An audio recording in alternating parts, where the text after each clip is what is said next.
So let's go on to now the stress that comes into your day-to-day life. Stress is a major factor, and we have both sleep and daytime stresses that are for your short term.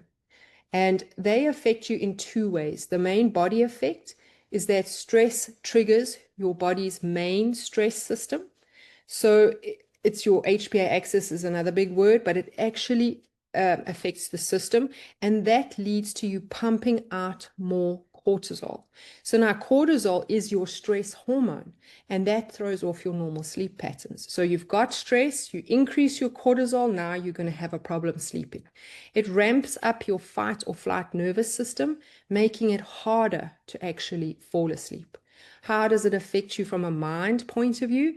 You're going to get mental stress, and your overthinking heightens, and this making you more alert before bed.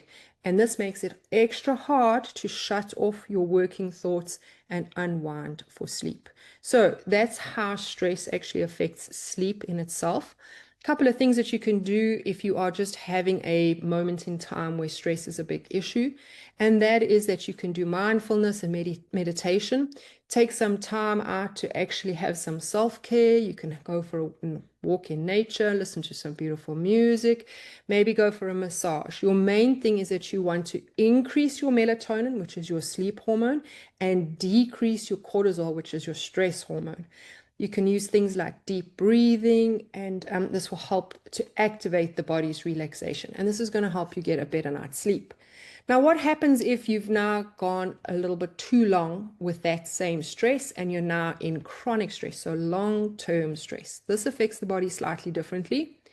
And from a body's effect, ongoing stress wears out your adrenal glands. So the adrenal glands are the glands that produce your stress hormone, your cortisol, and that's leading to a low cortisol level, and that throws off your sleep pattern. So in the previous slide that I showed you, your cortisol was too high. Here, your cortisol is flat. It's like a flat line.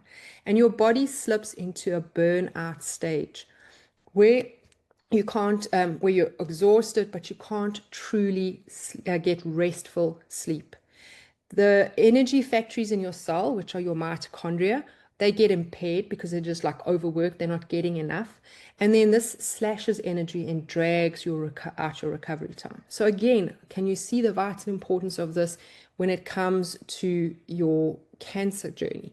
You're needing to be fully energized. You've got to get all the little energy bundles in your cells working to provide you with the energy to fight. The next thing is your mind effects. Mental tiredness is going to kick off a vicious cycle of lousy sleep quality where you feel unrested even after sleeping enough hours. We have many of our clients coming to us. I slept for 12 hours. I woke up and I'm more tired than when I went to sleep. They cannot function. What happens is it tends to lead to brain fog, trouble making decisions, and unstable emotions. Your brain has a tough time shifting between the sleep stages, which I'll speak to you about in the next slide. And this causes choppy sleep and less REM, which is your dream time sleep.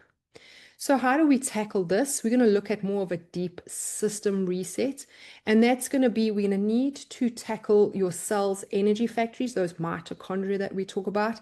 And you can try things like adaptogens, like many of you will know something like ashwagandha. And we can talk to you a little bit more about that. But they're going to help your natural cortisol patterns to get back on track. So remember, when you have that stress from a short-term stress, your cortisol levels are going to be super high on the charts. When you've had it for long term, your cortisol levels are going to be flatlined, and we are trying to get it to the normal, which is kind of in between. We also need to look at boosting the gut health. And many of you are going, well, what's gut got to do with sleep? What's got to do with everything? Well, did you know that your gut actually produces your brain chemicals? So in order for you to have a good night's sleep, you need to make sure that your brain is working, got all these beautiful chemicals coming out. And that is why we need good nutrition and probiotics to actually aid in this. The next thing is to stick to a regular sleep routine. And the reason we want to do this is because we want to reset our internal clock. We want the circadian rhythm to be working at its best.